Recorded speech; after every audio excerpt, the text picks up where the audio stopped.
최근 국제사회를 발칵 뒤집은 소식이 있습니다. 북극, 얼음과 눈으로 덮여 사람조차 살기 힘들다고 여겨진 그곳에서 상상할 수 없는 자원이 발견되었다는 사실이 공개된 것입니다. 석유보다 귀하다는 히토류, 100년 이상을 버틸 수 있는 천연가스, 그리고 아직 전 세계가 제대로 규명하지 못한 신소재 광물까지. 그런데 더 놀라운 건 이 치열한 패권 경쟁의 무대에 한국이 가장 먼저 진입했다는 소식입니다. 과연 왜 하필 한국일까요? 사실 북극은 오래전부터 자원의 보고라 불려왔습니다. 기후변화로 인해 빙하가 녹으면서 숨겨진 땅이 드러나고 그 속에서 막대한 자원이 확인되었습니다. 러시아는 북극과 국경을 맞대고 있어 가장 먼저 이 지역을 선점하려 했습니다. 미국 역시 알래스카를 거점으로 북극 개발에 뛰어들었고 중국은 근북극 국가라는 표현까지 만들어내며 영향력을 확대하고자 했습니다. 하지만 대부분의 전문가들은 한국이 여기에 참여할 가능성을 낮게 봤습니다. 국토가 작고 군사력보다는 제조업과 기술력이 강점인 나라였기 때문입니다. 그러나 최근 공개된 보고서는 그런 예상이 완전히 틀렸음을 보여주었습니다. 한국은 이미 20년 전부터 극지 연구를 진행해왔습니다. 쇠빙연구선 아라운호, 세종과 장보고 기지로 대표되는 남극 연구 경험, 그리고 위성을 통한 극지 관측 기술은 한국이 단순한 극지 관심국을 넘어 실제 연구 성과를 가진 국가임을 증명했습니다. 하지만 국제 언론을 놀라게 한 건 한국이 보유한 친환경 자원 채굴 기술이었습니다. 기존 강대국들은 북극의 자원을 확보하기 위해 대규모 시추 장비와 군사적 존재감을 앞세웠습니다. 그 과정에서 환경 파괴 우려가 끊임없이 제기되었죠. 반면 한국은 탄소 배출을 최소화하고 빙하 생태계를 보호하는 채굴 방식을 개발해 국제사회의 관심을 끌었습니다. 특히 한국의 강점은 배터리와 반도체 산업이었습니다. 히토류와 신소재는 곧 한국의 주력 산업과 직결됩니다. 전기차, 스마트폰, 반도체 공정에 필수적인 자원을 안정적으로 확보하는 것은 국가의 미래를 좌우하는 문제였습니다. 한국은 군사력이나 정치적 영향력이 아닌 기술적 필요와 경제적 실리를 무기로 북극에 뛰어든 것입니다. 국제사회의 반응은 극과 극이었습니다. 러시아는 한국의 움직임에 불편한 기색을 감추지 않았습니다. 북극은 접경국의 권리라며 한국의 참여를 인정하지 않으려 했습니다. 미국은 좀 더 복잡한 입장을 보였습니다. 동맹국으로서 한국의 성과를 환영하면서도 자신들의 이해관계가 침해되지 않을지 면밀히 따지기 시작했습니다. 중국은 가장 격렬하게 반발했습니다. 한국이 북극을 교란한다는 비난을 쏟아내며 자국 매체를 통해 여론전을 벌였습니다. 하지만 실제로는 한국의 기술을 견제할 뚜렷한 방법이 없었습니다. 한국이 북극에 진입했다는 소식이 공개되자 국내에서도 반응은 뜨거웠습니다. 일부는 위험한 모험이 아니냐고 우려했지만 더 많은 사람들은 자부심을 느꼈습니다. 우리가 드디어 자원의 게임에서 플레이어가 됐다는 평가가 나왔습니다. 정부와 기업은 긴급히 협의체를 구성해 북극 자원 확보를 위한 국가 전략을 수립하기 시작했습니다. 흥미로운 건 한국의 참여 방식이 기존 강대국과 달랐다는 점입니다. 군사기지를 세우거나 무력 시위를 하는 대신 한국은 국제 협력과 기술 공유를 강조했습니다. 북극 자원 개발이 곧 기후 위기와 연결된다는 점을 지적하며 지속 가능한 개발을 전면에 내세운 것입니다. 덕분에 일부 유럽 국가와 환경단체는 한국의 접근을 환영했습니다. 만약 누군가 북극을 개발해야 한다면 한국이 가장 적합하다. 이런 말이 나올 정도였습니다. 그렇다면 한국은 과연 어떻게 이 거대한 게임에서 주도권을 잡을 수 있었을까요? 그 답은 지난 10여 년간 꾸준히 쌓아온 기술력과 강대국 사이에서도 원칙을 지키며 실용적 외교를 펼친 전략에 있었습니다. 그리고 이제 세계는 새로운 질문을 던지고 있습니다. 북극의 패권 경쟁에서 한국은 어디까지 갈 수 있을까? 북극 개발에 한국이 본격적으로 진입했다는 소식이 전해지자 국제 정세는 급격히 요동치기 시작했습니다. 가장 먼저 반발한 국가는 러시아였습니다. 러시아는 북극과 직접 맞닿아 있는 지리적 이점을 무기로 오랫동안 이 지역을 자신들의 뒤뜰처럼 여겨왔습니다. 특히 무려 24,000km에 달하는 북극권 해안선과 쇄빙선 함대를 앞세워 북극 항로를 관리하며 국제적으로도 북극 패권국임을 간주해왔습니다. 그런데 예상치 못하게 한국이 국제협력의 이름으로 북극에 발을 들여놓자 러시아의 자존심은 크게 흔들렸습니다. 러시아 외무부는 즉각 성명을 내고 북극은 접경국의 권리이며 외부 국가의 개입을 용납할 수 없다고 경고했습니다. 러시아 국영 언론은 한국의 진출을 두고 미국의 대리 행위라 비난하며 여론을 자극했습니다. 그러나 정작 한국은 미국의 후원을 등에 업은 것이 아니었습니다. 한국은 독자적으로 환경 친화적 채굴 기술과 국제 협약을 근거로 참여를 선언한 것이었죠. 이 점이 러시아를 더욱 불안하게 만들었습니다. 한편 미국의 반응은 훨씬 더 복잡했습니다. 미국은 알래스카를 기반으로 북극 진출에 오랫동안 공을 들여왔고 러시아의 독주를 견제하는 주요 세력이었습니다. 한국이 북극에 진입한 건 동맹국의 성공으로 볼 수 있었지만 동시에 잠재적 경쟁자가 될 수도 있었습니다. 미 국방부와 국무부는 엇갈린 반응을 보였습니다. 국방부는 한국과의 기술 협력이 미국의 북극 전략을 강화할 수 있다며 긍정적 입장을 내놨지만 국무부는 한국의 독자적 움직임이 미국의 이해와 충돌할 수 있다고 우려했습니다. 미국 내 언론도 갈렸습니다. 일부는 한국이 드디어 글로벌 플레이어로 자리 잡았다고 평가했고 일부는 동맹국마저 미국의 이익을 침해할 수 있다는 경고성 논조를 내보냈습니다. 러시아와 미국 사이에서 긴장은 더욱 고조되었습니다. 러시아는 북극 군사 훈련을 확대했고 핵 추진 쇄빙선을 투입하며 무력 시위를 벌였습니다. 이에 대응해 미국은 나토의 네이티오와 공동으로 북극 항로에서 대규모 군사 훈련을 전개했습니다. 이 일련의 움직임 속에서 한국은 본의 아니게 두 강대국의 시선 한가운데 서게 되었습니다. 러시아는 한국을 미국의 전략적 앞잡이로 규정하며 비난했고 미국은 한국에게 러시아 견제에 더 적극적으로 동참하라는 압박을 가했습니다. 하지만 한국은 독자 노선을 분명히 했습니다.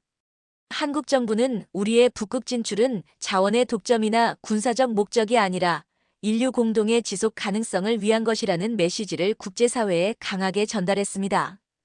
동시에 한국은 국제북극협의체에 적극 참여해 다자적 논의 구조를 강화했습니다. 이는 한국이 어느 한쪽 편에 서는 대신 국제규범을 무기로 삼겠다는 의지의 표현이었습니다. 그러나 긴장은 갈수록 커졌습니다. 러시아의 선박이 한국의 연구선 항로를 의도적으로 방해한 사건이 발생했고 미국 내 일부 정치인들은 한국이 러시아를 자극하지 않기 위해 전략적으로 몸을 사린다고 비판했습니다. 한국은 난처한 상황에 직면했습니다. 어느 한쪽을 선택해도 불편한 결과가 따르기 때문입니다. 그럼에도 불구하고 한국은 균형을 잃지 않으려 애썼습니다. 과학 연구와 친환경 기술이라는 정체성을 강조하며 군사적 긴장 속에서도 다른 길을 보여주려 한 것입니다. 이 과정에서 국제 여론은 점점 한국 쪽으로 기울기 시작했습니다.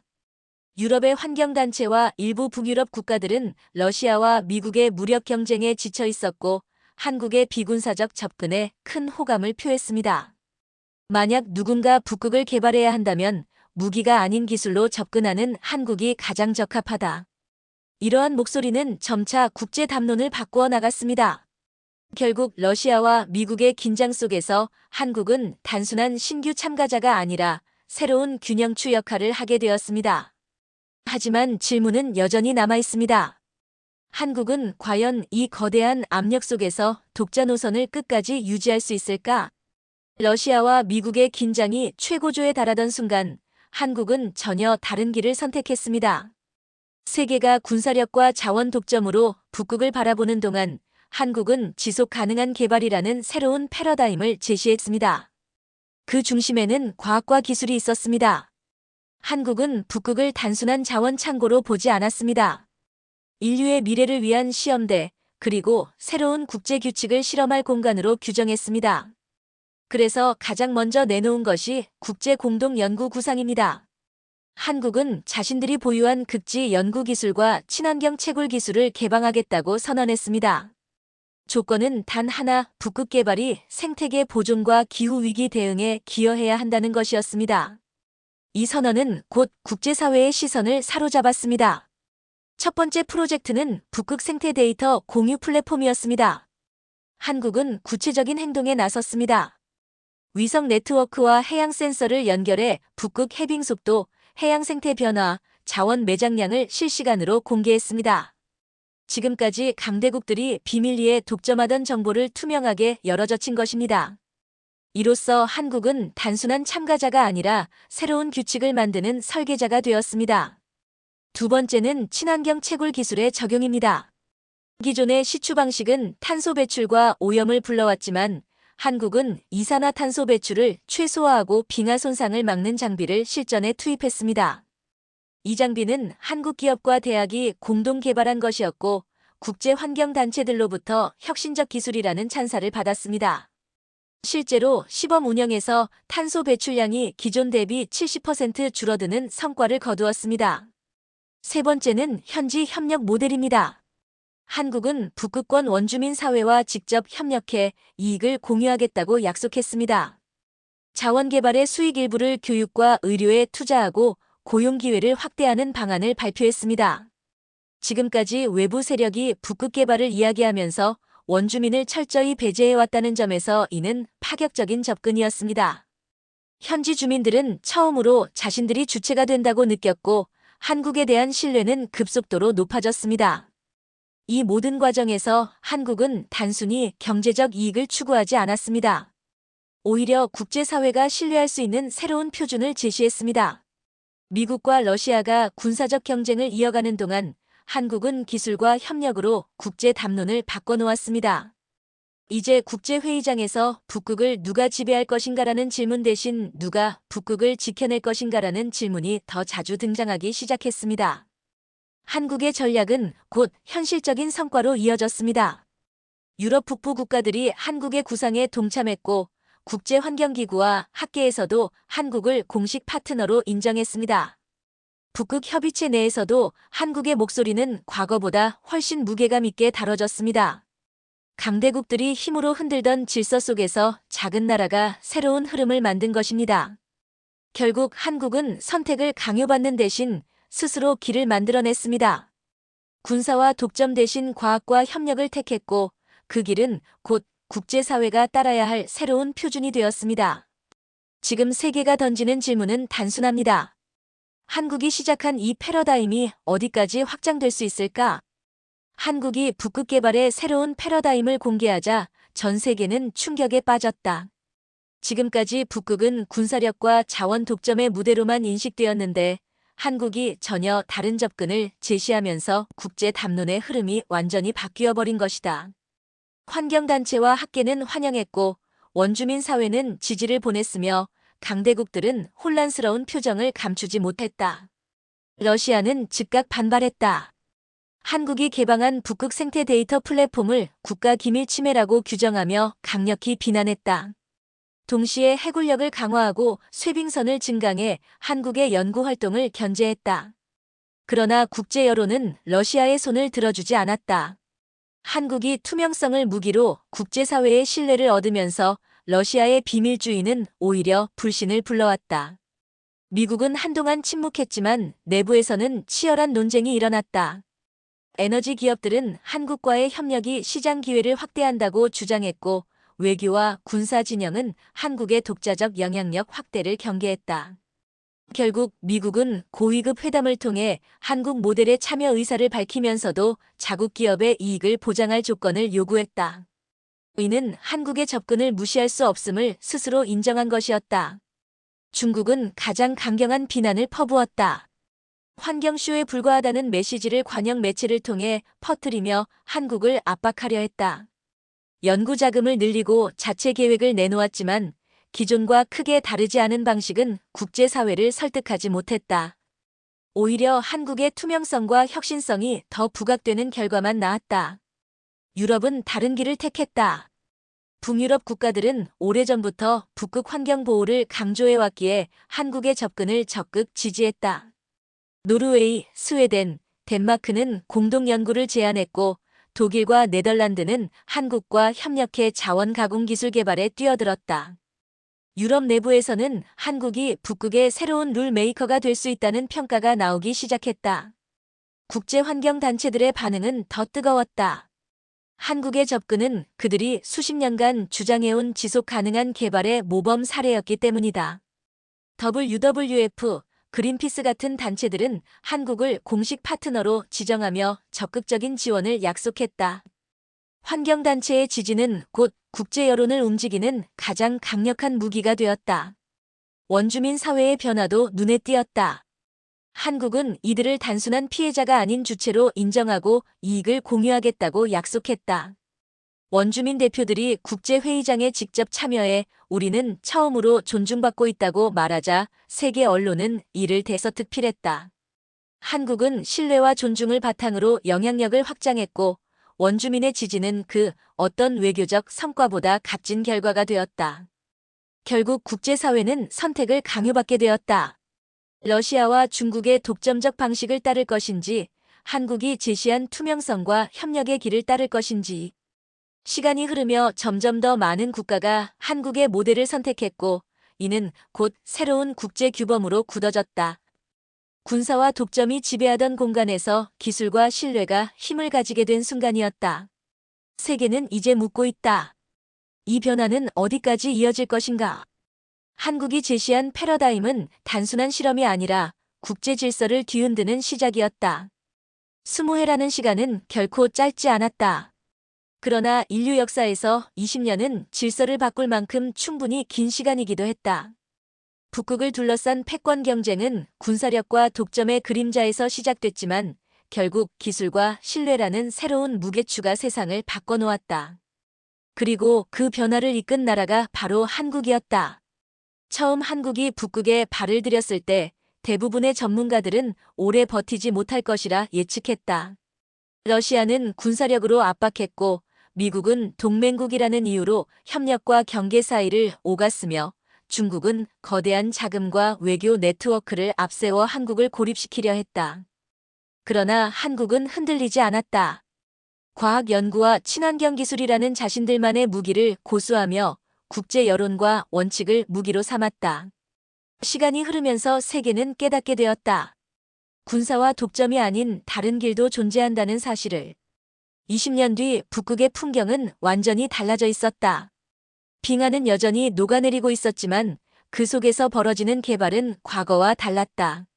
무력으로 지켜낸 영토가 아니라 투명한 데이터와 국제 규칙에 의해 관리되는 공간이 되었다. 한국이 제시한 생태 데이터 공유 플랫폼은 여전히 가동 중이었고 전 세계 과학자들이 접속해 정보를 나누었다. 이는 단순한 연구가 아니었다. 각국의 정책과 기업 전략, 그리고 기후변화 대응까지 모두 이 플랫폼을 기준으로 움직이고 있었다. 국제사회는 한국이 만든 이 시스템을 북극의 심장이라 불렀다. 경제적 풍경도 달라졌다. 한국과 협력한 아프리카, 북유럽, 아시아의 여러 국가는 북극 프로젝트에 동참해 공동 채굴 가공 산업을 일구었다. 과거처럼 원료만 빼앗기던 시대는 끝났다. 이제는 각국이 동등한 파트너로서 가치를 나누었다. 원주민 사회는 가장 큰 변화를 경험했다. 교육, 의료, 고용 기회가 늘어나면서 그들은 피해자가 아닌 주체가 되었고 국제회의에서 목소리를 내는 당당한 존재로 성장했다. 한 원주민 대표는 이렇게 말했다. 우리는 더 이상 지워진 사람들이 아니다. 한국은 우리를 존중했고 그 존중이 미래를 바꿨다. 이 발언은 전 세계 언론의 헤드라인을 장식하며 한국 모델의 상징처럼 회자되었다. 미국의 태도 변화는 특히 극적이었다. 초기에는 한국을 관망하거나 경계했지만 시간이 지날수록 한국의 모델을 인정할 수밖에 없었다. 결국 미국은 한국이 주도한 협의체에 가입하며 새로운 질서를 받아들였다. 이는 단순한 외교적 합의가 아니라 20세기 이후 이어져 온 미국 중심 질서가 부분적으로 전환된 역사적 사건이었다. 러시아와 중국은 끝까지 영향력을 유지하려 했지만 국제 여론은 이미 한국의 편에 서 있었다. 그들의 군사적 과시는 오히려 구시대적 발버둥처럼 보였고 많은 국가는 한국의 규칙에 따라 움직였다. 한국 내부에서도 성과는 눈부셨다.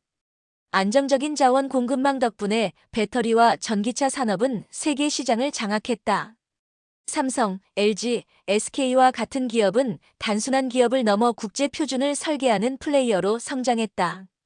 기술과 자원, 그리고 신뢰의 삼각구조는 한국을 새로운 질서의 중심으로 끌어올렸다.